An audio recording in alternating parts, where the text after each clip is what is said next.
What I'm going to talk about today is happiness and the practice of happiness. I think happiness is our birthright, one that we forget as we grow older, that we actually start out happy. When in the 1950s, apparently, we laughed for something like 400 times a day. I think you'd have a backache and a stomach ache. We laughed for like 15 minutes a day, everybody in the 1950s. Now, we laugh about 6 minutes a day. And I don't know if anyone in this audience has laughed 6 minutes today. It's been a good day for it. We only laugh 100 times a day. I actually think most of us don't laugh that much at all.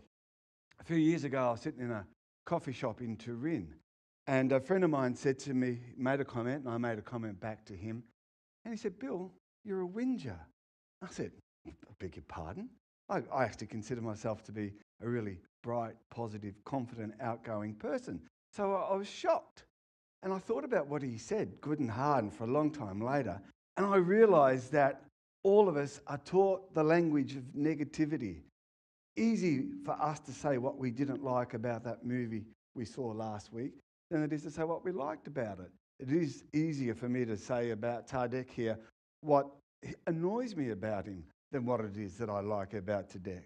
So really, we're all equipped with the language of negativity. So I try to change my life and be consciously positive. Everyone says being positive is much easier. I think it's actually much harder work. I have to actually work hard at being positive. I have to work hard at having a sensational attitude.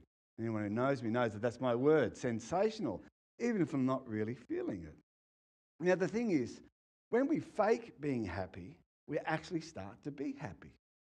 The body is tricked by our mind. I went off to India and I started laughing yoga. And laughing yoga is about laughter for no reason. And so in our society, when we laugh, we use laughter as a form of one-upmanship. It could be why I'm better than Peter over here, because I got a joke, Peter didn't get it. It could be cultural. It could be against the Irish. It could be against everyone. And I know that when I was a tour guide, certain cultures were certainly much happier than other cultures. For example, the Italians. The Italians were always great fun to have on tour. Glaswegians were always fabulous fun to take away on tour. I won't mention who the negatives were in case there's any English people in the audience. But when we look at children laughing, we laugh because I've just hopefully made a good joke. But when we look at children laughing, they're laughing because they're happy. So what happens is when we smile, we can actually get that sense of happiness back into us. And happy people live longer. You can look at, if you go home tonight or over the next week and drag out your primary school photos, you'll be able to look at those photos and see who will live the longest by the happiness on their faces that you can see in those photos. We can work out that people with good social skills and good social networks live longer. So when we fake laughter, we're faking a happiness. When we smile, it's a particular sort of smile. We crinkle up the corners of our mouth and our eyes wrinkle. And our brain actually thinks we're happy. Now, you're all doing it now. I look out and I see a sea of smiling faces. Laughter is, and happiness is contagious. It's like yawning. I bet you if I yawn now, let's have it. It's not part of my speech. So, okay, if we fake happiness, we do this, our brain starts to think that we're happy and starts to release happy drugs into our body. Melatonin, serotonin, and things like that. Now, melatonin is a major life-extending drug. We can get a lot out of having a lot of melatonin in our life. So what I would do, and my partner and I would do after going to India for this course, is we would sit around and we would practice laughing. But what it does is you're actually changing your body chemicals. You're actually playing with your body chemistry. So when I get depressed, which I occasionally get depressed, when I get depressed, I'll start to manipulate my own body chemistry. I'll put on Shrek, for example. Now, I think Shrek is a great... Forget all the money you spend on counsellors. I hope there's no counsellors in the audience. But Shrek, hi Brenda, but Shrek can save us a lot of money, really. So I put on Shrek because even if I really want to maintain that bad mood, and I have the choice, I am in charge of what goes on inside my body. I am what you are what you eat. I'm not quite delicious. I'm more crunchy nougat. Where has she gone? But Even if I don't want to be happy, I'll look at Shrek. I'll do that occasionally, and next thing you know, I'm fiddling with my body chemistry and I'm feeling happy. It takes a while, and if we practice being happy every day for ages, it would actually become a permanent feature because the body would produce those drugs much simpler. But I use that laughter thing in quite a number of ways. For example, let's say, man, what's your name? Yes, Michael. Okay, let's say Michael. Let's say I'm going to Michael's place for dinner. Michael and I, we're really good friends. Now, even though I've just learned his name, I really enjoy Michael's company and that of his wife. What's her name? Karen. Michael and Karen, we're like that. Come around for dinner on Friday night. And and so I've had a really busy week. I've had a hard week. And the last thing I want to do this Friday night is actually go around to Michael and Karen's place. Not through any fault of them. Karen's a great cook. Michael's good at dishes. But, they're not. So I turn up, and on the way to Michael's house, I'll sit in the car and I'll laugh at myself.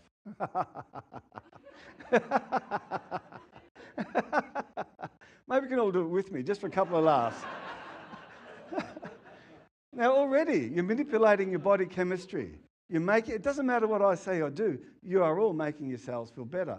So by the time I knock on the door of Michael and Karen's, ding dong, or knock knock, they'll come out, Michael, Karen, Bill, come in. In 2 hours I'll fall in a heap and have to go home early, but it won't matter. No, it doesn't actually fix your problems to laugh for no reason, but it does repackage the way you think about your problems. So, for example, my father recently died suddenly. He was in for day surgery, and they nicked something wrong and he bled to death on the hospital table in the Royal Melbourne, which seems a strange thing to happen in the Western world. And we're going to my dad's funeral, and my partner was there, my daughter and brother-in-law, and I said, well, we're all dressed in our funeral clothes, which are fairly similar to what I'm wearing now. And I said, well, let's practice laughing. So we all sat in the car, and you can all do it with me again. And we laughed on the way to the funeral.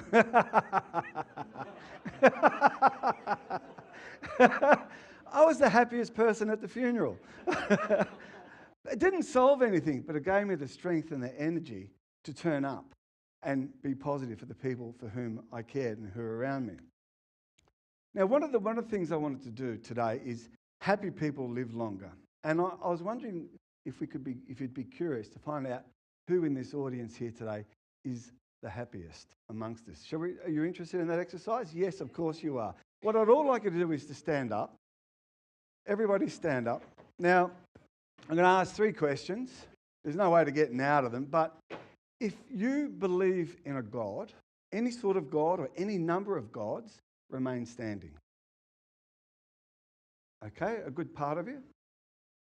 If you do any form of volunteer work, it could be the football club, it could be proofreading a newsletter, it could be anything, remain standing. Okay. If you're in a relationship, it doesn't even have to be a happy relationship, but if you're in a relationship, remain standing.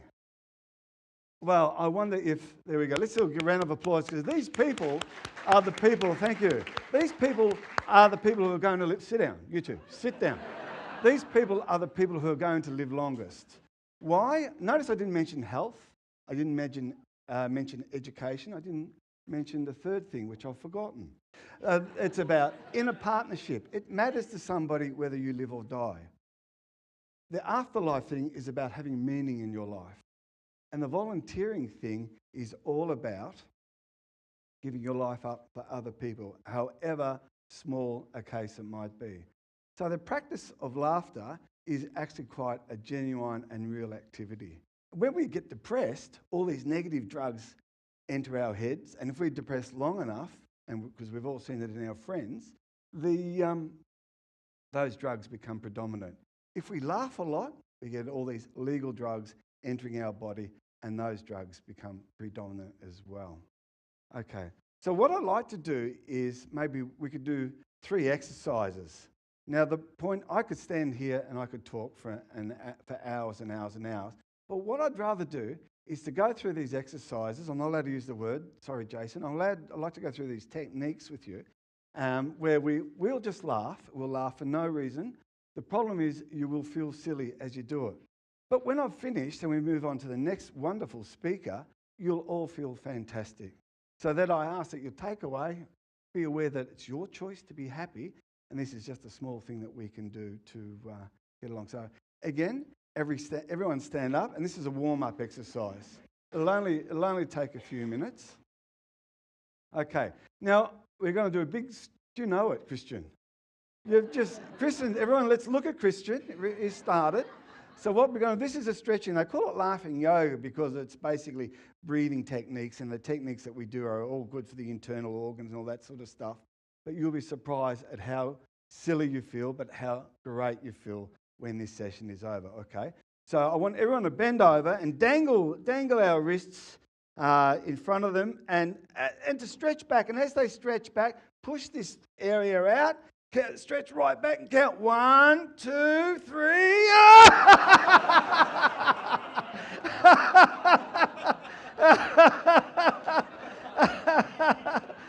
What a reaction. And you're one of the best audiences I've ever had react. So I don't know if there's something special about... We're going to do this a couple of times more just so we can reinforce that. All right, Elaine, and we'll all count together. Ready, set, stretch back. 1, 2, 3.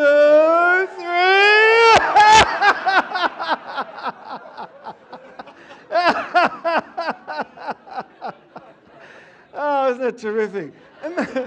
Imagine driving to the funeral, sitting there, your dad's just died. My dad's dead. We'll do that for one more time. Okay, bend over, wrestle, yeah, and stretch back, stretch back, stretch back.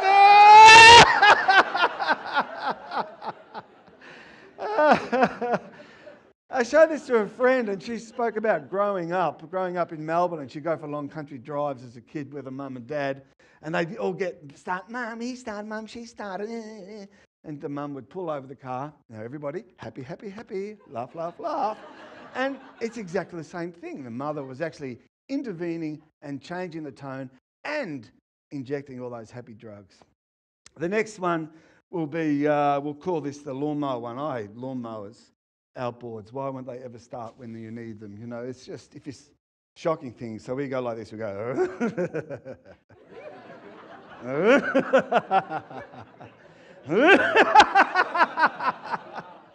But before, see, some people really don't want to be happy. Some people really don't want to, and they've left today, but that's okay. Some people don't want to be happy. I did this exercise down in the Whitsundays for the Airlie Beach Rotary Club, and I hope you, if anyone knows there, you pass on this story. So I'm doing the exercise, and there was never a group of people who hated me more than that group of men.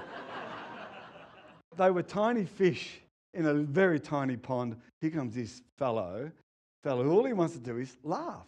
He wants people to laugh without actually telling any jokes. People are laughing because they're happy. That's what we do. So I go, yeah, this is what we're going to do. These men, you know, standing around. I go, and one guy goes, electric.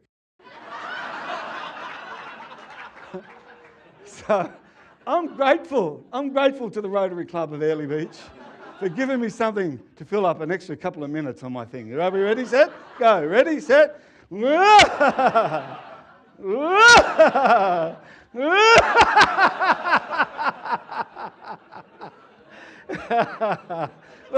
more time.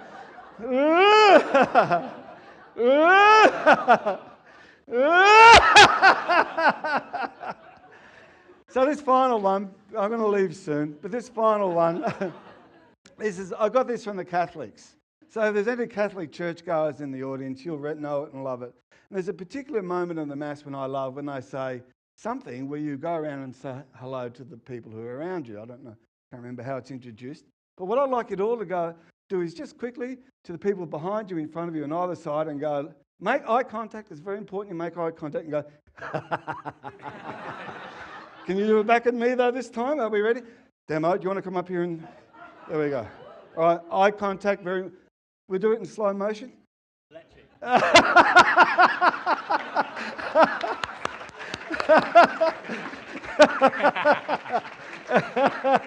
Yeah. So let's just turn around to the person next to us, make their eye contact, look and laugh. Look and laugh. Peter.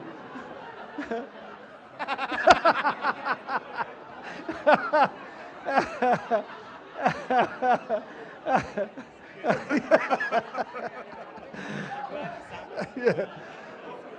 All right. Isn't that lovely? That's a lovely thing, isn't it? It's. I don't go to Mass often, but that's my favourite part of the whole Mass. So you've got the gist of it. Should we do one more maybe? A quick one. This is the mixing up the milkshake. It's like the lawnmower one. They just give it another name and raise your arms. You go, ah, ah, ah. All right, we'll do a quick mix of the cocktail. Could be everyone.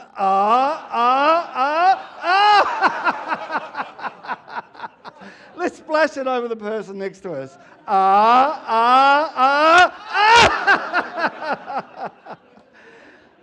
Thank you, everyone. It's been a pleasure.